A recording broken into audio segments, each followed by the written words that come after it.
is the Vintage RPG Podcast, your source for the best in classic and contemporary RPGs. With your hosts, Hambone and Stu.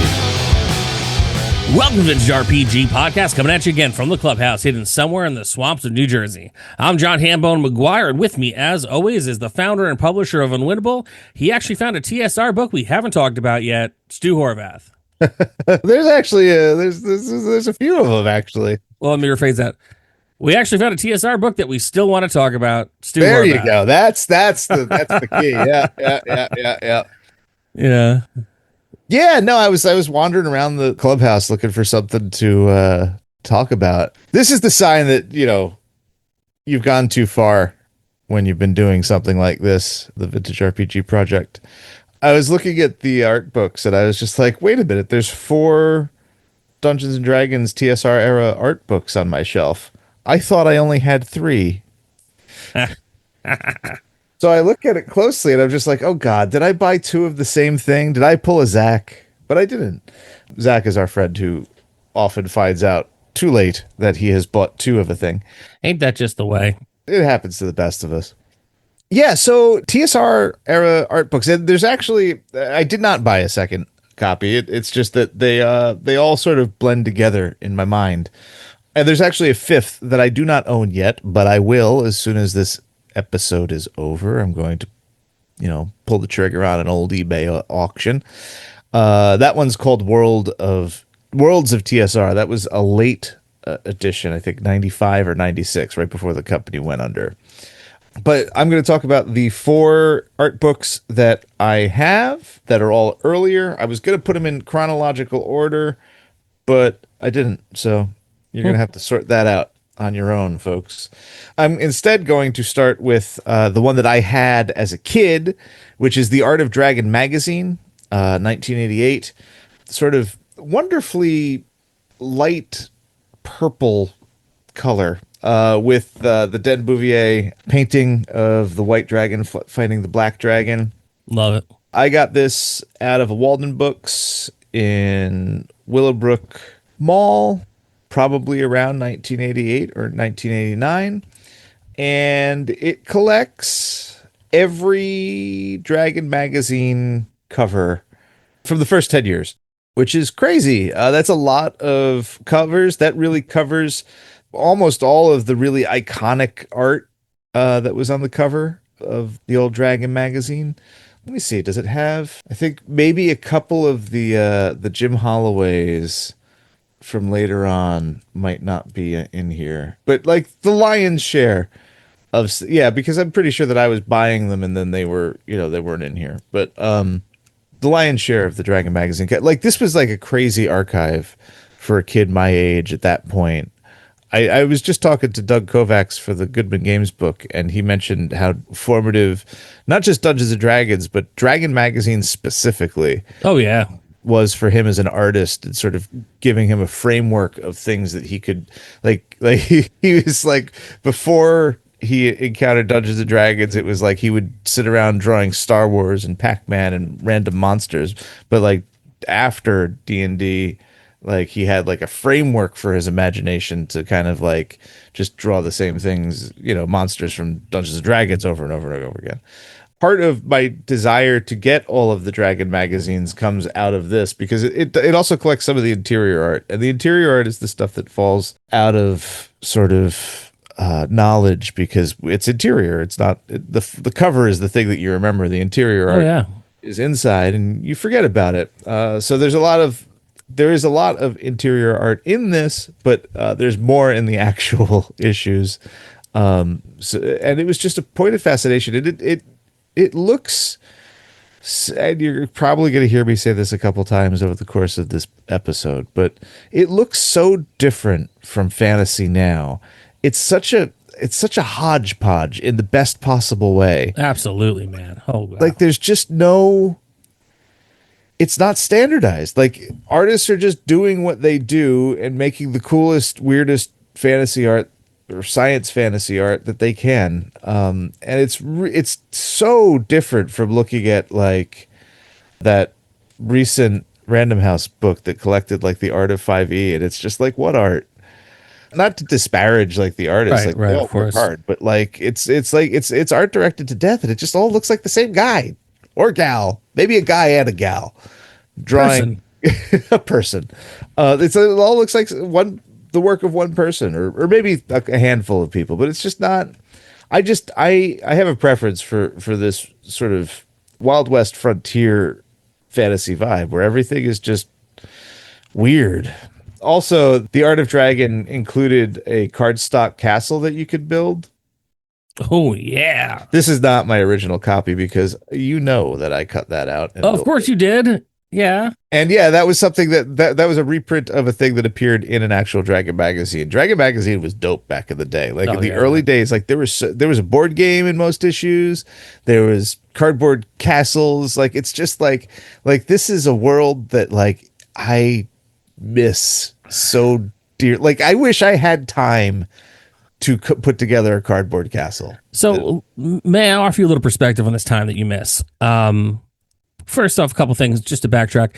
One of the things I can tell you unequivocally about 5th edition and just D&D art in general is, man, these artists are so fucking talented. They are so talented, and you know they're thrilled to have their pieces anywhere where they could be seen and get paid for them, because no one likes getting paid for drawing monsters more than artists.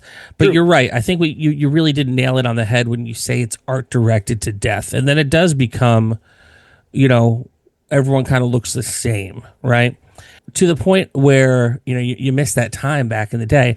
I want to tell you, dear listener, there are certain magazines that you could still get that'll make you smile every time you open your mail. I am a regular subscriber to Fangoria.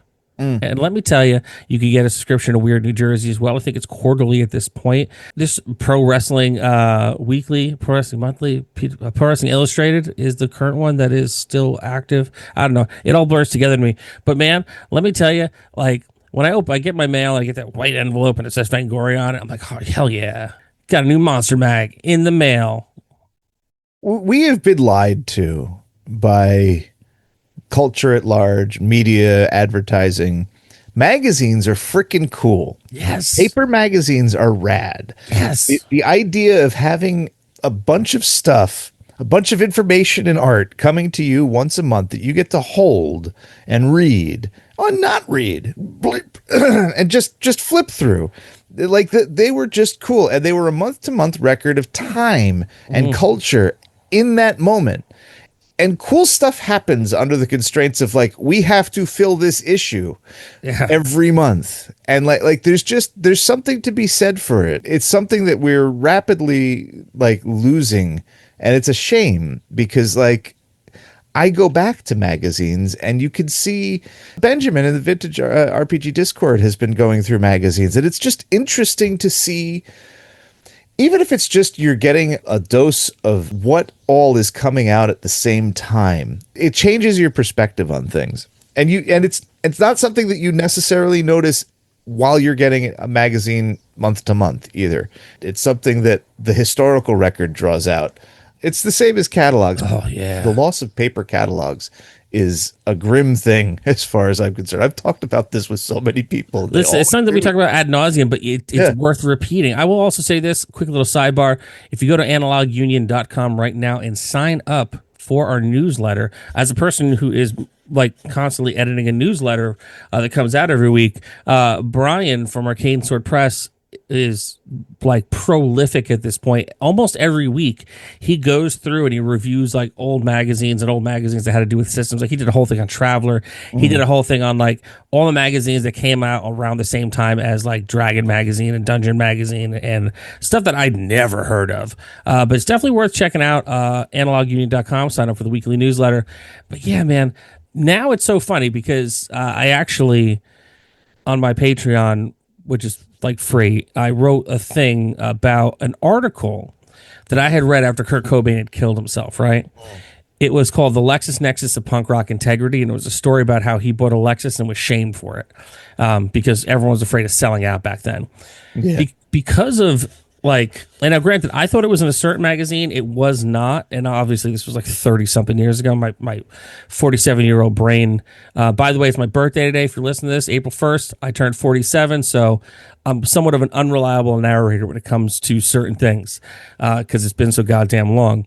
But because of AI, right, and just the enshittification of the internet, or the further enshittification of the internet, it is goddamn impossible, even if you know all the right keywords, to even find the shit that you're looking for. So, I had to pull from memory on that column. Man, I have 3 more books to get through it. I don't want to make a big thing of this, but I was putting together the latest issue of Exploits, and one of the features was about that show Alone on the History Channel. Okay. And it was specifically referencing one of the participants in season 11. I could not find a photo of that man. I could not do it. The internet is like a dozen seasons, a show from a cable station that I know took promotional shots of all of the contestants. Yeah. I cannot find that online. I could find it, but for whatever reason, I could only find it in the DuckDuckGo search. And I could find, that's why I know that they took the marketing photos of these people, because I saw him, but every time I clicked on it, it just disappeared, just vanished. And then the search reset. It's like, what is going on? Like, it's just like the internet is so freaking broken. Yeah, that or he's in Witsec, I've heard it both ways. Anyway, the next art book that I got from Walden Books at Willowbrook Mall was The Art of Dragonlance, which actually came out before The Art of Dragon magazine in 1987. And it's exactly what it says it is. But it's unusual because it feels not like the art produced for a role-playing game and a series of novels. It feels like a film production art book. There's so many sketches and production designs and concept drawings. Oh, that's dope. And it's great. Oh, yeah. I think that this is this book probably represents the best of what Dragonlance is. I don't particularly like the modules. We've talked about that. The novels are okay if you're in high school and haven't read Lord of the Rings. But the art, man, like, it's just such a wealth of art, and it's all 4 of the big 4 firing on all cylinders, as if they were doing production art for a movie that never was filmed.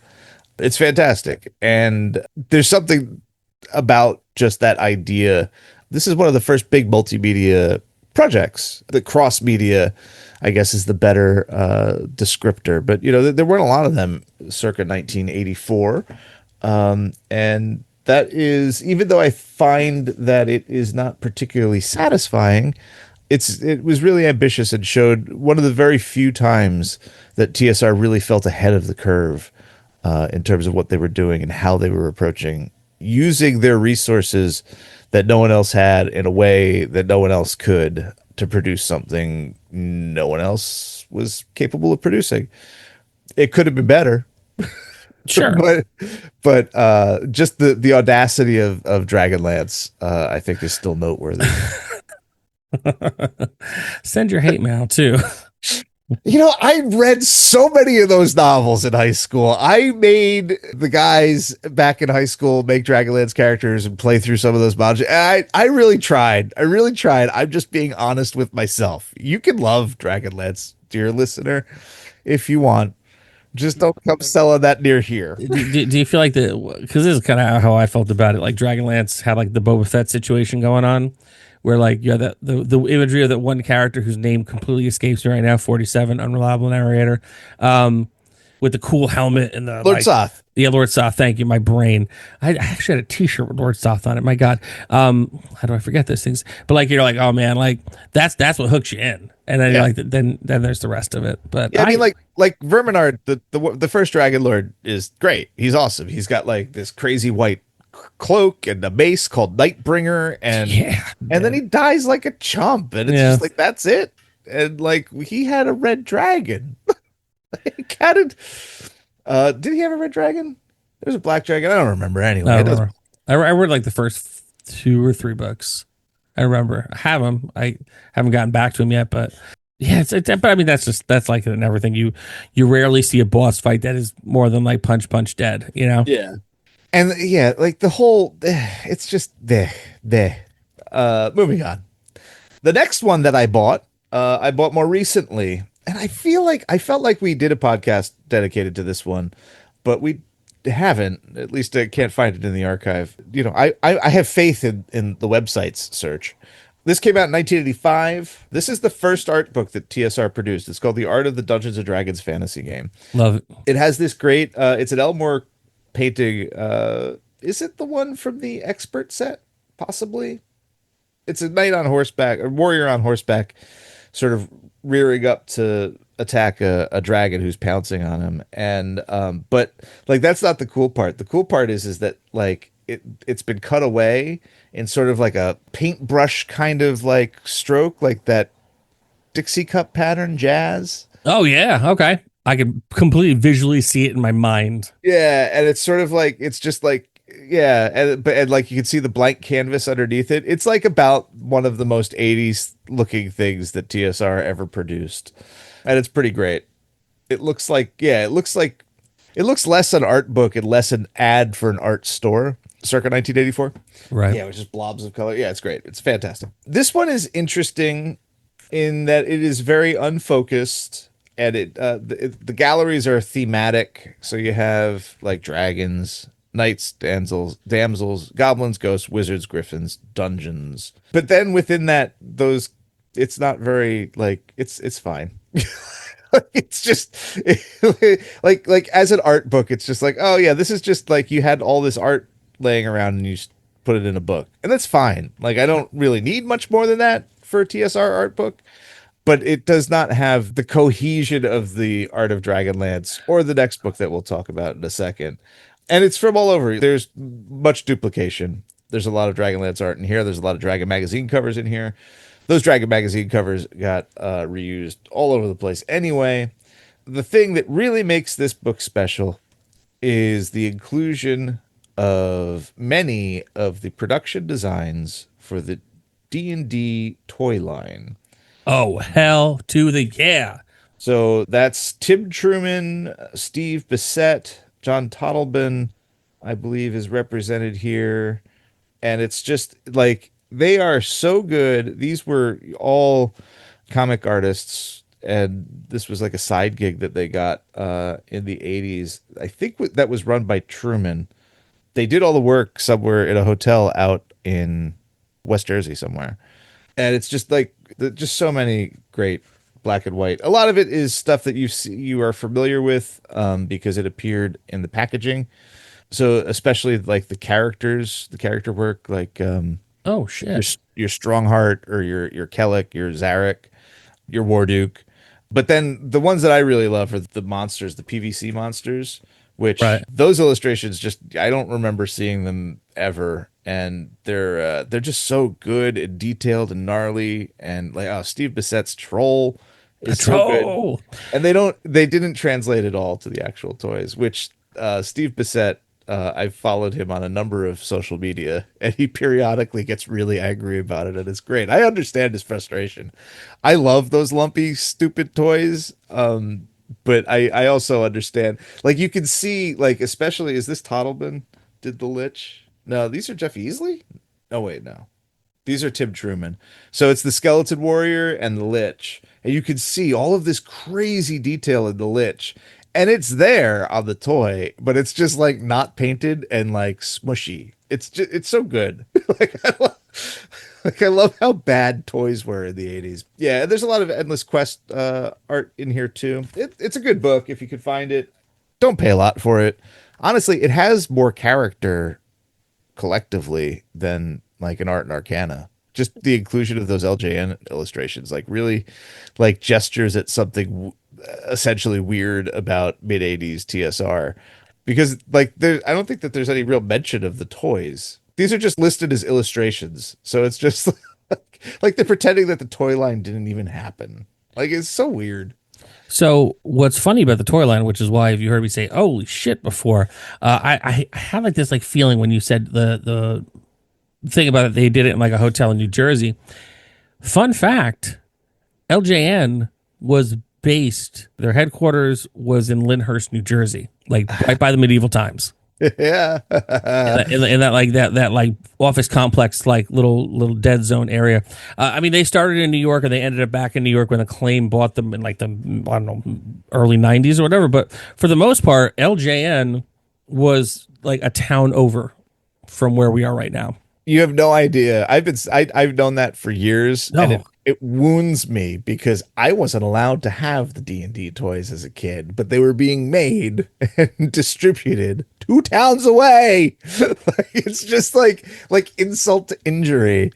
Yeah, I mean, and also, how cool is that? They're making these D&D toys right across the street from a friggin' medieval times. Yeah.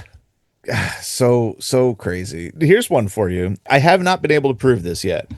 But do you know the hotel out on 23? It's changed hands a couple times, but it used to have like a lounge, and Uncle Floyd played there periodically. Oh, yeah, yeah. I mean, that thing's changed hands a lot. Yeah, it's sort of like a wedding venue, but like Yep. they also had like the bar, the piano bar, and Uncle Floyd played there. I'm pretty sure that is the hotel that they hold up in for a week to draw. They were also in one of the artist's house a little bit. I Right. can't remember which one, but yeah, so like a little D&D Uncle Floyd crossover there. Love it. Final art book is the art of the Advanced Dungeons and Dragons game, which is like and it's not even the art, it's the art of the Advanced Dungeons and Dragons fantasy game. So you have in 80, what was that? 84? In 85, you had the art of the Dungeons and Dragons fantasy game. And then in 1989, you had the art of the Advanced Dungeons and Dragons fantasy game. Very, very distinct. You know, like that was always the problem with Dungeons and Dragons through TSR was like, why? What's the difference between these games exactly? And that's why I thought I already owned this because they look, I mean, it's just like at a glance, you just think, oh, did they just change the cover? It's got it's got the Parkinson Temple of Elemental Evil on the cover.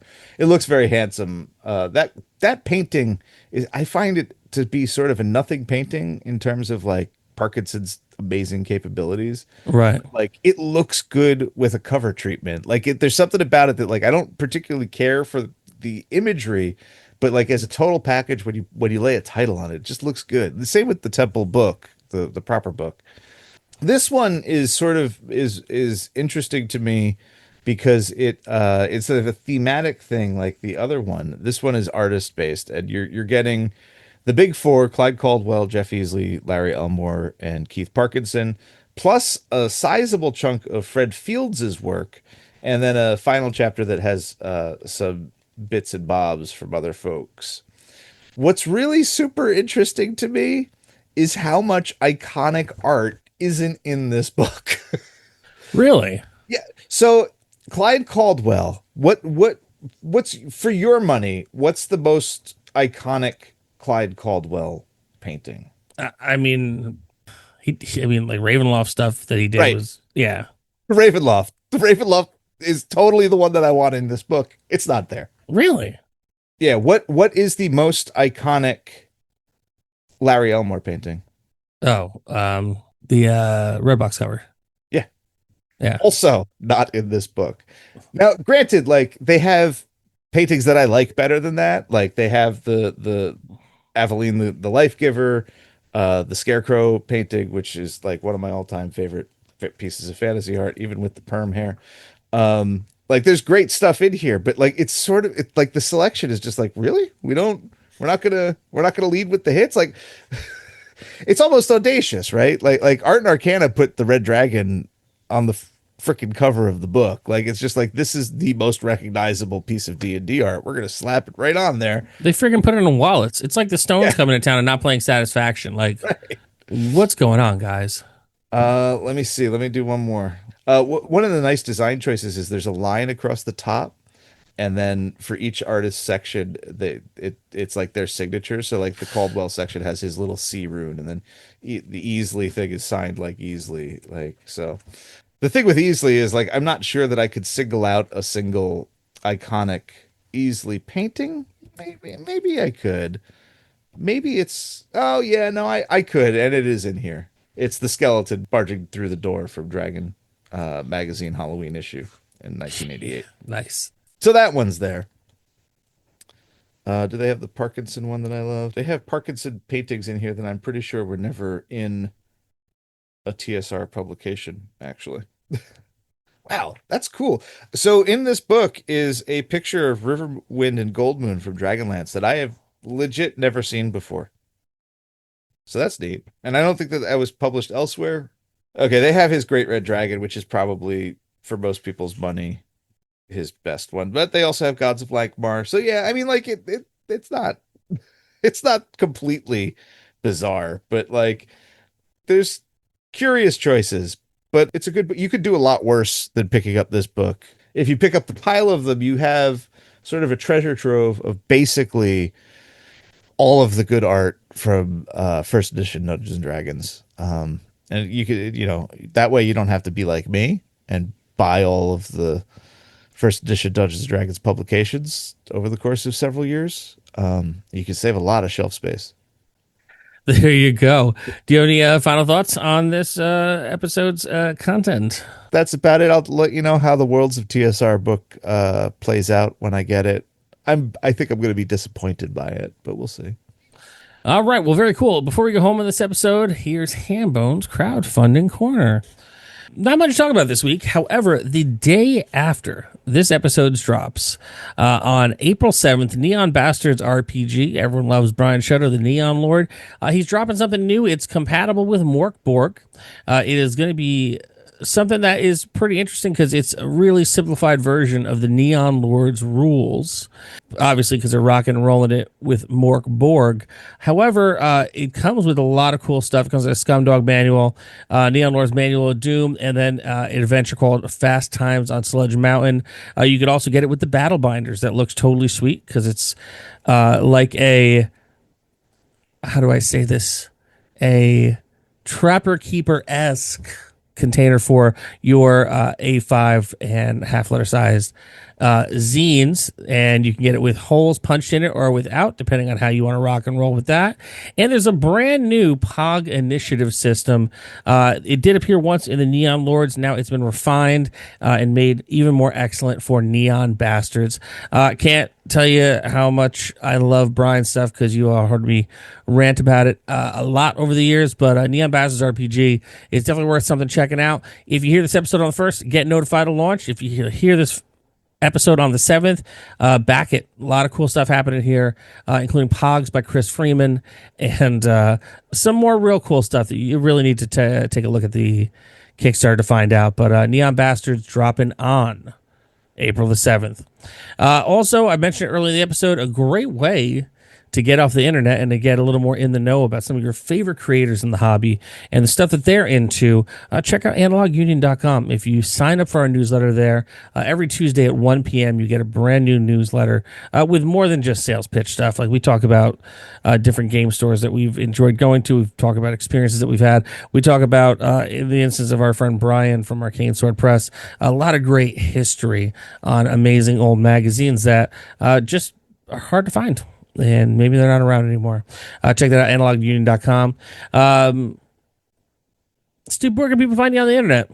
They can find me on vintagerpg.com. I don't actually have a lot of posts about the magazines. I did that on the Instagram, but then I was mostly focusing on the covers. Yep.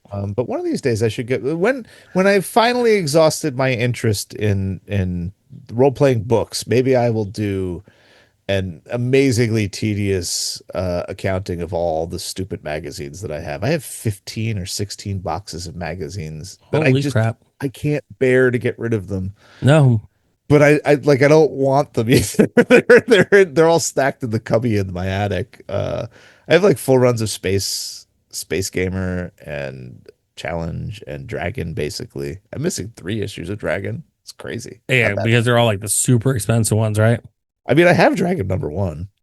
Oh shit! Yeah, that's right. You did tell me that a while ago. So, which are they, like really expensive or just really hard to find? Really expensive. I mean, they're fairly expensive. It's like I think it's 2, 3, and 5. I'm missing. Got it. Yeah.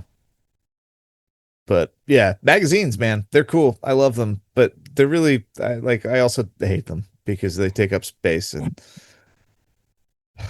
so many magazines. Can't get rid of them though. You're into them. It's like it's like a stepchild. You got to just, it's part of the deal. Yeah.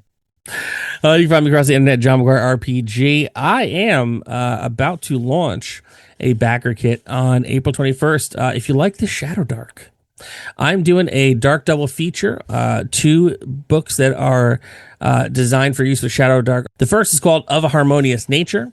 It is a very much A24 horror experience, folk horror to be specific, in a weird little town that you have to navigate your way through to find out what's really going on behind the scenes, which is nothing good. The second's called Nothing Left to Lose. It is a straight up dungeon crawl. I think we're going to be about 28 to 32 rooms over 3 floors.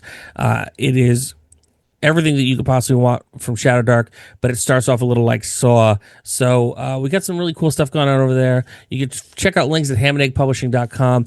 I'll be posting about it more. Definitely take a look at the cool artwork. Sally Canarino did the cover for Of a Harmonious Nature, and Charles Ferguson Avery did the cover for Nothing Left to Use, which is pretty cool. If you like the show, don't forget to rate, review, and subscribe. Your reviews really do help other listeners to find us. If you really like the show, why not become a patron? Patreon.com/vintagerepg. We got a lot of cool stuff going on there. Stu's dropping that newsletter. Are you still doing the watch along? Yeah. We're into season 2, where there's still plenty of bad episodes, but they're miles better than season 1's bad episodes. Well, there you go. We also have a killer Discord community we'd love to be a part of. And for as little as $1 a month, you get the episodes early release episodes coming to you sometime between Friday and Sunday, depending on when we record them. And that's patreon.com/vintagerepg. So for Stu Horvath, I'm John Hambone McGuire. May the dice always roll in your favor.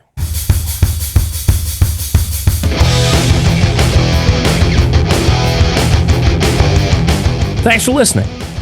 The Vintage RPG Podcast is a ham-fisted production. Music by Dead Go West. Art by Schaefer Brown. Edited by R. Alex Murray. Check us out at vintagerepg.com.